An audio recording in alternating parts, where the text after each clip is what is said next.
Now before we get too far down the road here in driving the Aston Martin DB11, I want to point something out here. In many episodes, past, like I want to say at least 5 years, I have been complaining about one thing, and that is separating the throttle mapping, you know, the adjustments to it, to the adjustments in the dampers. Most car companies, they don't seem to listen to me on this. But apparently the folks at Aston Martin have not only been watching my episodes, they took my idea and ran with it to a level I didn't expect. Not only is the adjustable dampers separate from the adjustable throttle mapping, it's two separate buttons and they're right on the steering wheel. Throttle mapping here and adjustable dampers here.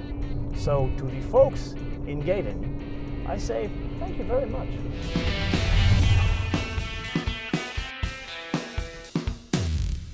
In the tech review, Kumo and I discussed some of the construction methods at play here in the DB11, specifically some significant changes to the structure itself. But what, you don't want to talk about the clamshell hood?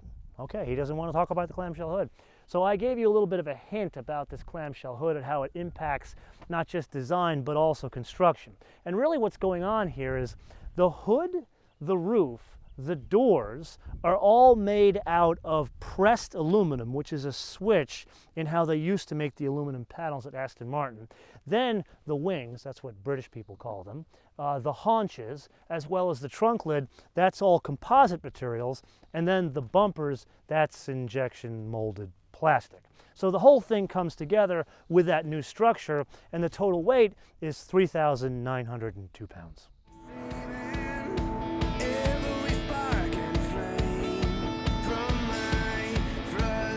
Okay, now let's focus on this button here marked S.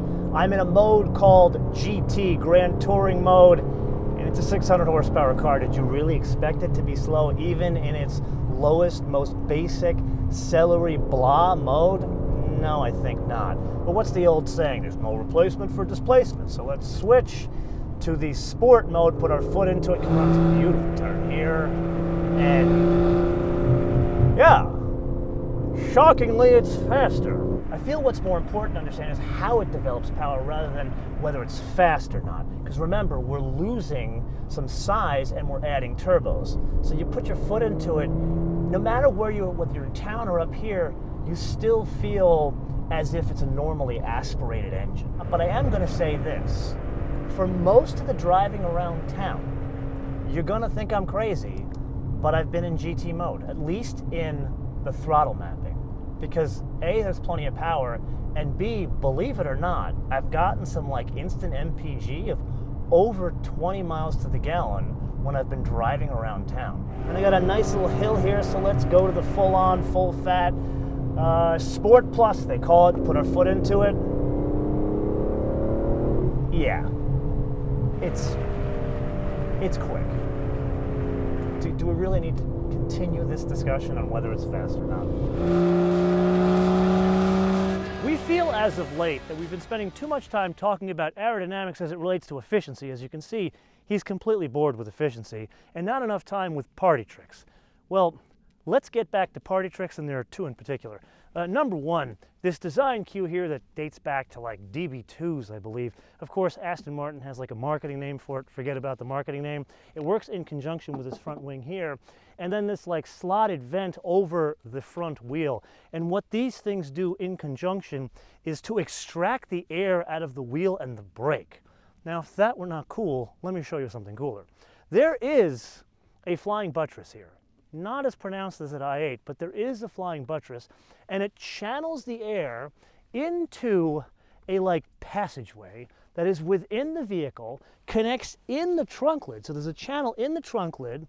Excuse me, I'm going to get in your way here for a minute. And then there is an air blade back here where the channeled air is then released over the vehicle to efficiently and cleanly leave the vehicle and not disturb the stunning design. If that is not cool, I don't know what is.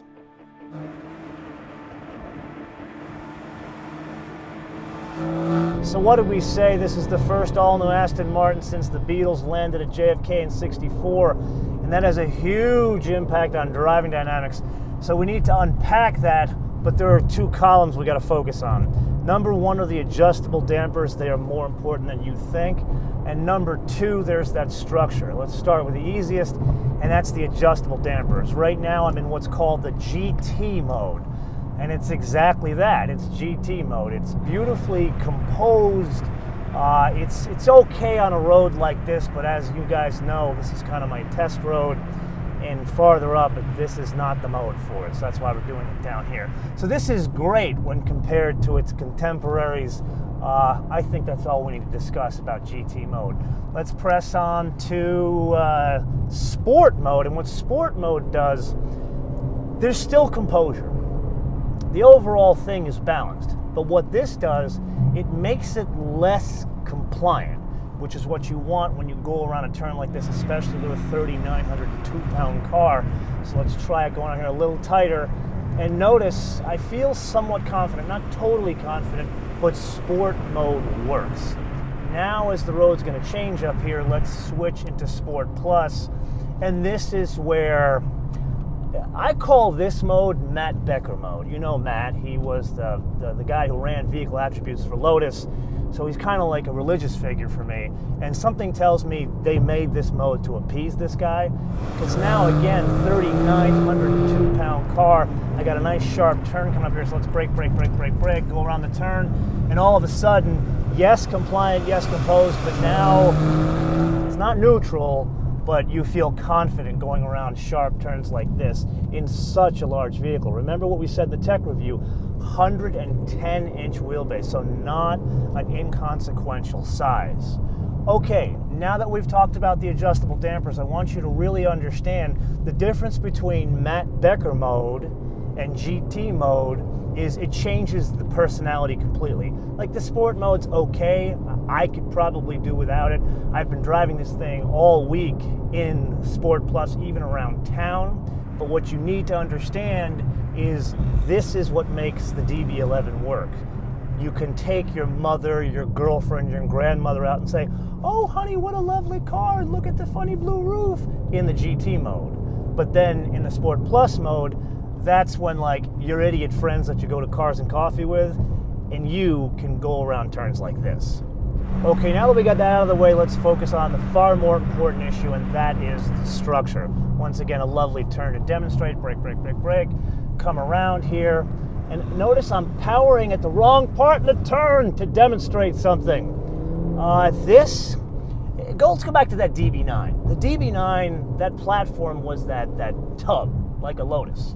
And when you drive a car that's made out of a tub, it feels, especially that one, the DB9, it felt like it was carved from one block of aluminum, as if it was like handed from Zeus himself from Mount Olympus. Even a big car like that, granted, did it drive like a Lotus? No, but it felt so strong, different than its contemporaries.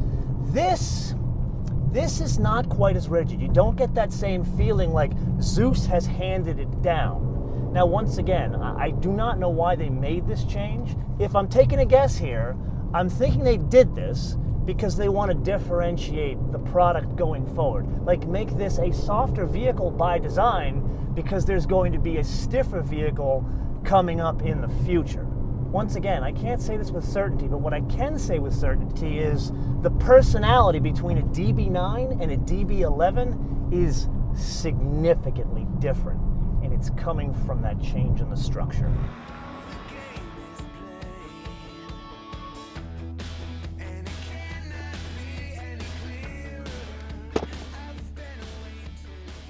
You realize this has started to become a problem.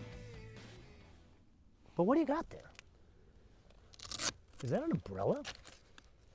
Yeah, not just any umbrella. It says Aston Martin on the handle. But you know what? It does not match the color of the interior of the car. Don't you think you should have that brogue pattern on the umbrella? I'll tell you what, I will leave this for you, and I'll take this.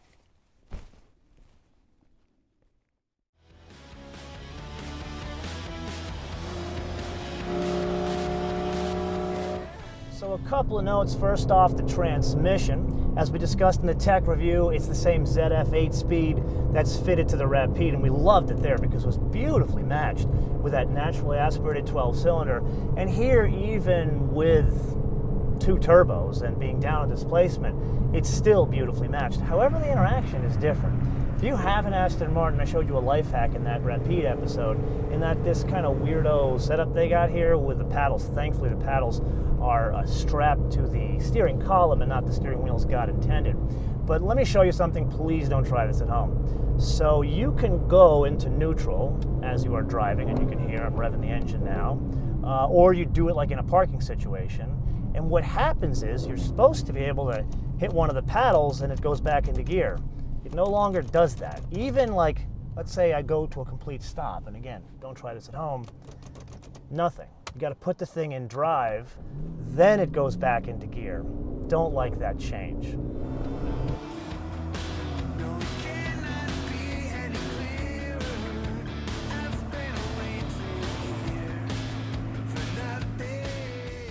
What was it, about 5 months ago? Yeah, it was 5 months ago that he and I stood in this very spot also with a white Aston Martin, and we complained that Aston Martin, all they do is give us cars with no contrast whatsoever. Well, that almost happened a couple of days ago. You see, it wasn't just one DB11 that turned up on our doorstep. There were 2. And if you followed us on Instagram, you would have seen both, because we put it out to a vote, which one should we shoot? There was this one, which is stunning and has a contrast, and then see, he's sitting down because he wasn't excited about the other one. The other one was green. They call it green, but swear to God, it didn't look green. But really, the color on the outside wasn't the problem. It was the inside. It was a gold, really a gold leather interior. It was like a bad nightmare from Studio 54. And thankfully, you guys voted that you wanted us to shoot that one. So, yeah. This falls under the heading of you should be following us on Instagram. And oh, he was asking me the other night, why don't more of you follow us on Facebook? Because do you realize that we put a new clip every day on Facebook, usually of me screwing up lines, but also of him. So you should follow us on Facebook. Throughout this episode, you have seen a picture of this car on the screen with vehicle settings. And that is because this car is not fitted with Apple CarPlay. Now, if you remember in the Vantage V12S episode, that car, that's an old platform car, and those are fitted with Apple CarPlay. I was having a discussion with a friend of mine in Aston Martin. We discussed this. It turns out the DB11 is not yet fitted with Apple CarPlay, but I'm promised that they will have Apple CarPlay. No discussion on Android Auto as of yet. And then there's the seating position. Maybe it's just I've been driving Aston Martins for a while now, and you guys know I've got a soft spot in my heart for Aston Martins, so love them. They were more intimate on the inside, maybe because they were just tighter on the inside, physically smaller cars. That 110-inch wheelbase, my guess is they're using it to allow for a lot more space in the cabin. Like, this feels like a bigger car, not just because of the way you look at it from the outside, but also the passenger compartment. Let's just say I've given a lot of people rides. But in addition to that, I feel like I'm sitting more in this car as opposed to on this car. And then last but not least is the usability of that Daimler UX. So if you are a Mercedes driver, you've ever interacted with a Mercedes, it's the same thing here.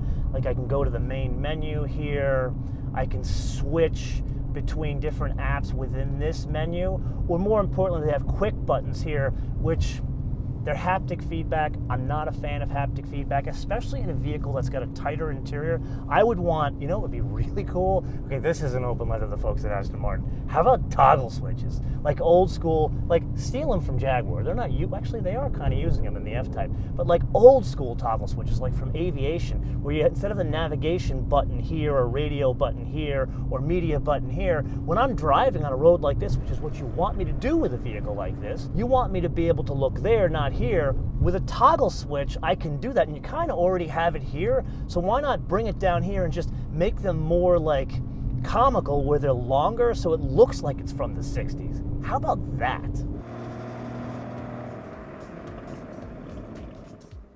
Now, this is the point of the episode where either he or I would pontificate about a specific vehicle, but we both agree there's no need to in this case, because this it's magnificent. The only reservation that I have is the change in the structure. And I say that because frankly, I'm not smart enough to understand it. So what I would like to do is put a pin in that conversation and have Matthew Becker come on the show and have him answer as to why they made that change. My guess it is something to do with allowing for more derivations of this platform, meaning more different vehicles in the Aston Martin lineup. But again, I will let Matthew answer that question. What we really have here is a huge signpost about the business of Aston Martin. And if I'm completely honest here, Aston Martin has never been a private concern. Really what it is a public concern, because if you look at all the times it came close to bankruptcy, there's always been someone come out of the woodworks that never lets it die. And that's because this world is a better place with Aston Martin in it than no Aston Martin. So look at this vehicle and don't say, oh my God, it's cool because it's a DB11. You look at this and say, finally, Aston Martin is in some proper hands. And that's a huge hat off to Dr. Palmer, who's also an engineer, but also had the smarts to hire the right people like Matt Becker, who did amazing things at another company that had no budget. And look what happens when the man has a budget. So what I'm going to say now is, where should Aston Martin take the business? Now, you look at Bentley, you look at Lamborghini, they're going to the dreaded SUV craze. And I believe Aston Martin is probably going to do the same thing. So why don't you and I send some information back to Dr. Palmer and Mr. Becker and say, where would we like to see Aston Martin go? So is it an SUV or is it different derivations of this? Because you're definitely going to see a convertible, you're going to see a more powerful version, you're going to see a shorter version with a V8 from Mercedes. But where else should they be going? And don't just tell us what type of vehicles you want to see with an Aston Martin badge on it. Tell us why you want that, what region of the world you hail from, and most importantly, do you currently own or have you owned an Aston Martin? Let us know in the comments below or via our social media, MotoManTV all one word, MotoManTV all one word, Facebook, Twitter, and Instagram. And with that, I want to leave you with two things. Number one, it pains me and every other YouTuber on the platform, big and small, to say this, but we have to ask you to unsubscribe, resubscribe, and click notifications because YouTube has bastardized the platform to an unrecognizable level. And then number two, I want to leave you with a fun fact. So you know I love to complain about cars not having a sunroof. And the gentleman who runs communications and marketing for Aston Martin in the US, his name is Matthew, super great guy, great sense of humor. I email him, I say, hey, is there going to be a sunroof in the DB11? And his response, buy a volante or open the window. Until we see you next time, bis später.